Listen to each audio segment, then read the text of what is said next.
Sige, ano ang layunin?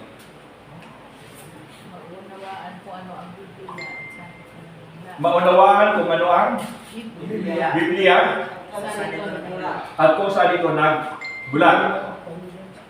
Okay. Ano pa? Ano daw? Hindi ko ma-maintindihan. Malinaw ang kahulugan ng salitang kinasihan. Okay, ano pa? Maunawaan ang Okay, ano pa? Kasagawa ng pag-ipunan sa kamuhan. Ano pa? Okay, so yun yung mga i-discuss ninyo ha. Pagkatapos yung i-discuss, bago kayo mag-discuss, tandaan nyo yung i-discuss. But before mag-discussion tayo, ay gusto ko muna bigyan kayo ng background. Ano yung talatang sinasabi diyan na dapat maging batayan? Ano yung magiging batayan ng pag-aaral? Anong talata? Ikalawang Timoteo, 16 to 17. Ikalawang Timoteo 3, 16, at saka 17. Pakibasa niyo nga yung talata niya. Ang makita ang petisyon ng malago sa relasyon at kapwa. Pakibasa na. All scriptures.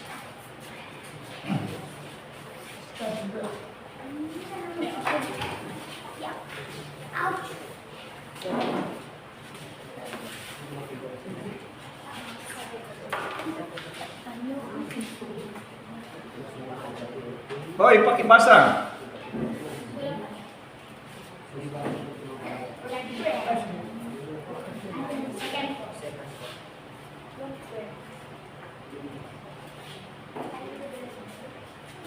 Ano sabi doon? Ang lahat ng mga kasulatan na kinasihan ng Diyos ay magpapakinabangan din naman sa pagtuturo, sa pagsansala, sa pagsaway, sa ikatutunan na sa katuwiran. Upang ang tao ng Diyos ay maging sakdal, niruang lubos lahat ng mga kawain ng Diyos. Ano ang ultimate goal? Magpakinabangan. Ultimate goal.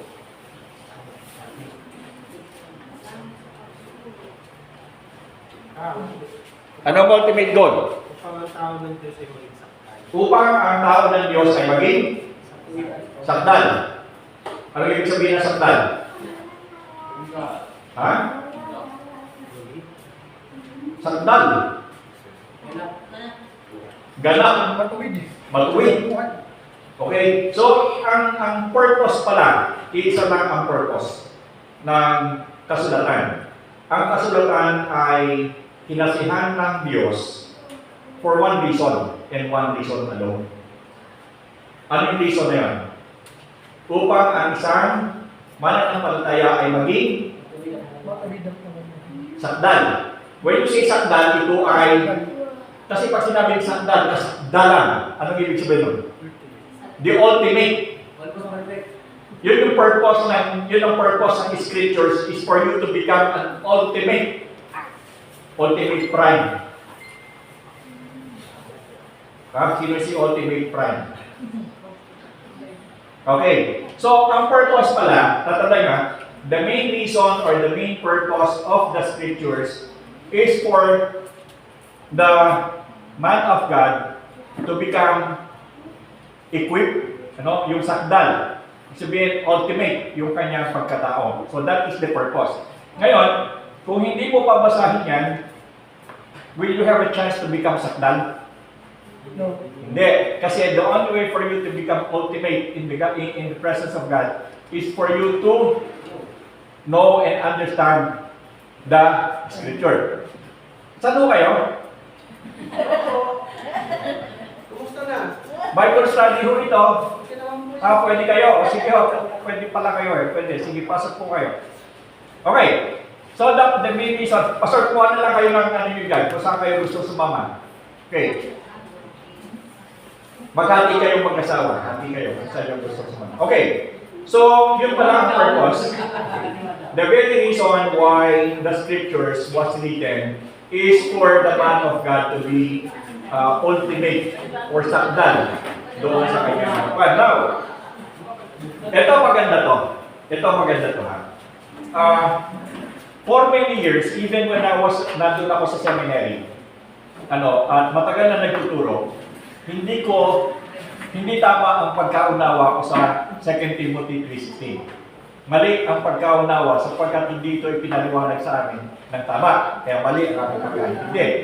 Ngayon, ganito yan. Bago tayo mag-discussion dyan, binibigyan ko lang kayo ng background para tama yung inyong discussion. When you say lahat, ano ibig sabihin ng lahat? Meron bang exemption? Wala, kasi nga lahat. When you say lahat, wala exemption. Meron ako naalala tuloy eh. Meron to sa bus, tapos sabi nung, ito naman joke na. Sabi nung mga tumasok doon sa jeep, lahat ng mga babae, pre-raping. Tapos yung matanda hindi sinama. Sabi niya, bakit sabi niyo lahat? Okay, anyway, so ibig sabihin ng lahat, walang exception. Now, ang tinutukoy dito, yung daw lahat na ito ay kinasihan. When you say kinasihan, inspired.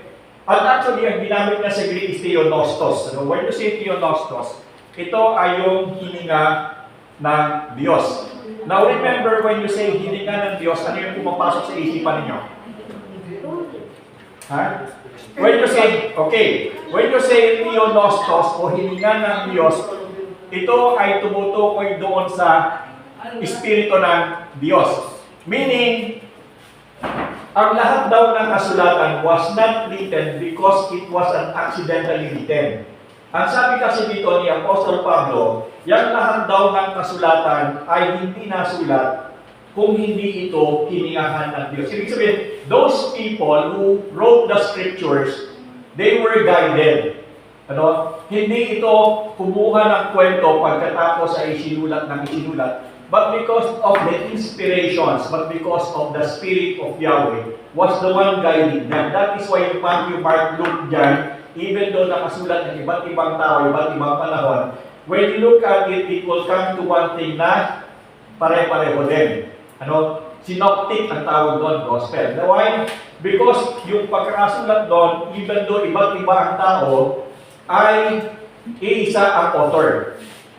Ibig sabihin, all the scriptures had been written only by one author. And sino yung author na yan? God, o si Yahweh. Siya yung author ng lahat ng kasulatan. Now, bago kayong mag-discussion, when you say kasulatan, ano ang sinutukoy dito? Hindi, ano yung tinutukoy yung kasulatan? Ano yung kasulatan tinutukoy dito? Lahat. Lahat ng kasulatan. Ano yung lahat ng kasulatan yon? Ha? Old and New Testament? Ano yung lahat ng kasulatan? Naniniwala ba kayo ng Old and New? Sino ang masabing Old and New? Taas ang kamay.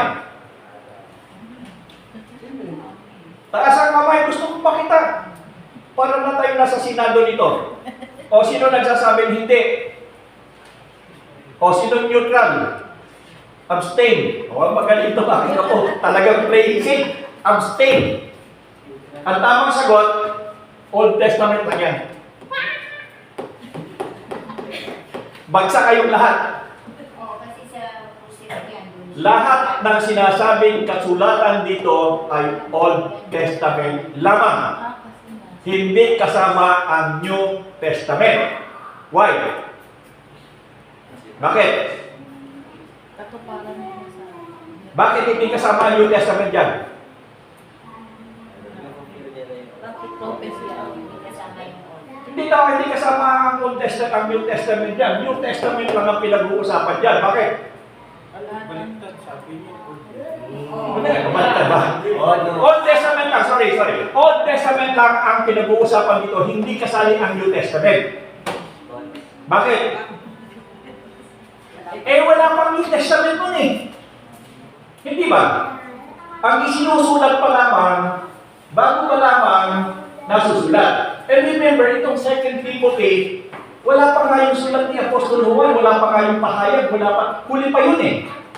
Eh pag sinabi mo all in scripture, nung sinabi ni Apostle Paul, hindi dapat tapos na lahat yung New Testament. Pero nung sabihin ni Apostle Pablo, tapos na ba yung New Testament? Yung 27 books? Tapos naman? Hindi pa. Kasi ang huling sinulat ay yung pahayag 100 AD. Ano? So by this time, ito nasa 60, nasa ito mga 80. So ibig sabihin, ang tinutukoy dito na ang lahat ng kasulatan na tinutukoy dito ni Apostle Pablo na sinasabi kay Timoteo, hindi po New Testament. Old Testament lamang dahil wala pang New. Okay? Kaya nung sinasabi ni Apostol Pablo dito, yung daw lahat ng kasulatan na Old Testament ay mapapakinabangan sapagkat yung lahat ng yun ay kinasihan ng ating Panginoon. At yung daw ay magagamit sa pagkatuto, pagsansala at pagsuway. Now, tanong, ano bang nakasulat sa Old Testament? Batas, gospel. May gospel na ba nun? Meron na. Foreshadowing. Meron ng ebanghelyo noon, pero hindi pa lahat nakalahad. Ibig sabihin, nakahula pa lamang. Hindi ba? Inihula doon kay Isaias, inihula kay Micah, at inihula ng mga propeta ang pagdating ng Mesiyas. At sa iyo nakasulat. Sa lumang tipan. So even though yung sinasabi ni Apostol Pablo kay Timoteo na ang lahat ng kasulatan ay magagamit sa pagkatuto, pagsansala at pagsaway, involved na rin dito yung kasama na dito yung prophecy about ng coming of the Messiah. Kasi kasama yun sa kasulatan. Pero particularly, by that time, hindi pa naman nasusulat ang gospel doon. Kasi hindi pa kinakailangan isulat ang gospel doon. Bakit? Buhay pa sila eh. Inabunan pa nila ang Panginoon. So why do they have to write? Nakita niyo ba? Bakit po isusulat yung Mateo, Marcos, Lucas at Juan? Kasama nga nila yung Panginoon. Hindi ba? So what is the logic of writing the gospel kung kasama mo mismo yung Panginoon na kasama mo na nagtuturo, na kasama mo nagbibirang, na kasama mo kumakain, tapos kumagkaya sa langit nakita mo, why do you have to write it down? Kita niyo ba balik? So yung Mateo doon dyan, hindi pa kasama sa gospel na tinuturo doon sa sinasabi ng lahat ng kasulatan. Kasi hindi pa nasusulat yun eh. Pero pag naunang, hindi ko makita kasi ang unang misyon, ang unang naging apostol ay ang mga disipulo, tama ko, di ba? Magkaiba yun. Ang apostol at disipulo ay hindi pareho. Ang apostol ay yung naging apat. Ang disipulo yung ngayon.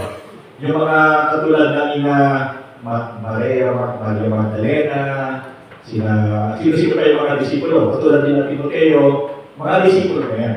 Ibig sabihin, merong apostol, tapos merong mga alalay, yung mga alalay ngayon, yun yung mga disciples. Ang apostles, yun yung training personally. Yung disciples learn from it. Hindi sila personal na tinuruan, magagamit sila kasama. Ang tinuruan na personal lamang, yun yung mga apostol.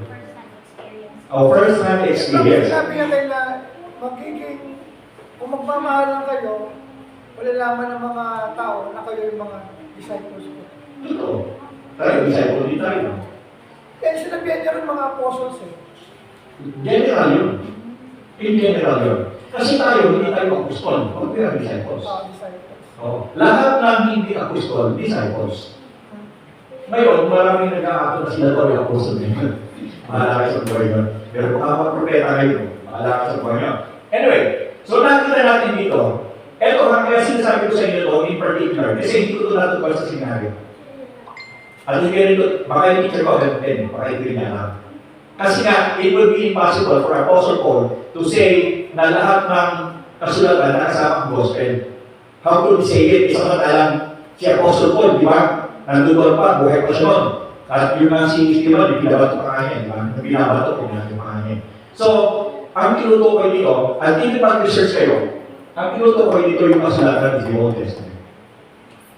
Ngayon, ang isang condition natin dito, kagandahan lang dito, It's because in the Old Testament, it has been prophesied the coming of the Messiah. So, nandoon yung ibang tao. Nandoon yun eh. So, kung titignan natin, kaya kasi sabi ko, why am I telling you this? Because I would like you to have a straight mind. Tama yung isip niyo. Tama yung kasulatan, basahin natin yan hanggang pahayag. It is important, it is necessary. Pero ang sinasabi ko sa inyo, I am just correcting yung tamang pag-iisip. Kasi napakaraming mga Kristiyano, basa ng basa, you have to understand the context. Eh, pasensya kayo, ako yung nagtuturo sa inyo. Eh, kasi ako, ay ang historian, at the same time, at the same theologian, but ang theologian, talagang sasalit-silin niya yan. At i-explain niyo sa iyo kung ano talaga yung nangyari. Yun yung trabaho ng mga theologian. Yung mga pastor, tinuturuan naman doon sa mga miyembro, nag-aalaga naman sila doon sa mga miyembro. That is why kanya-kanya yan. And so happen, sabi ko na hindi ako pwede maging pastor eh. Kasi nga, kung ano natuturo ko sa inyo, sabi ko nga, chaplaincy, hindi ako pwede maging chaplain. Bakit? Eh kasi ang chaplain, mabait yan eh. Di ba? Halimbawa, nawag ng chaplain sa ospital. Eh kapag mamamatay na, ano gagawin ng chaplain? Ha? Ano gagawin ng chaplain? Halimbawa, mamamatay na yung pasyente. Ano gagawin ng chaplain? Hinkayakin siya, di ba? Para lang kasi siya, ganito mo, para humaba ang buhay mo, huwag mong isipin niya mamamatay ka, di ba? Kasi yun ang trabaho ng chaplain. Kaya ako hindi pwede maging chaplain eh. Right? Pag namatay ka, patay pa rin kita eh. Di ba? So, kanya-kanya yan eh. Kanya-kanya. Anyway, so dito, ang purpose, sinasabi ni Apostle Paul kay Timothy, the real purpose of the gospel of the hilinga, yung kasulatan na hilingahan ni Yahweh, ay para sa pagkatuto, pagsasala at pagsaway, para ikaw ay maging sakdal sa Panginoon. Now, since the New Testament had already been written, now we can include doon sa lahat. Kasi yung Old Testament was written through the hilinga ng Panginoon, yung Bagong Tipan. Paano nasulat ang Bagong Tipan? Kinasiyahan ng Banal na Espiritu. Pareho ba hindi? Pareho lang. So, walang kasulatan maging luma at Bagong Tipan na hindi kinasiyahan ng ating Panginoon. All of them had been written through the inspirations of the Spirit of Yahweh. The only thing why I'm telling you this is because I would like you to differentiate na mayroong pagkakaiba. Gusto kong maging objective yung inyong kaisipan sa pag-unawang ng salita ng Panginoon. Hindi natin na, sinabi ang lahat ng kasulatan, kasama na kaagad. Hindi. The time na ito'y sabihin kay Timothy, Apostle Paul was only referring to the Old Testament. Kasi hindi pa natapos yung New Testament. Yung New Testament hindi pa tapos eh. But now that the New Testament is finished, we can now conclude na lahat because both of them have been inspired. Kaya ko lang sinasabi sa inyo ito is because I would like you to have the right perspective kung ano talaga yung tama sa paggawa. Okay, naiintindihan niyo ako? Yung ibang lahat ng kasulatan kasama ang Bagong Tipan at Lumang Tipan ay kinasihan ng Diyos. Yes. Oo, hindi. Sinong taas ang kamay.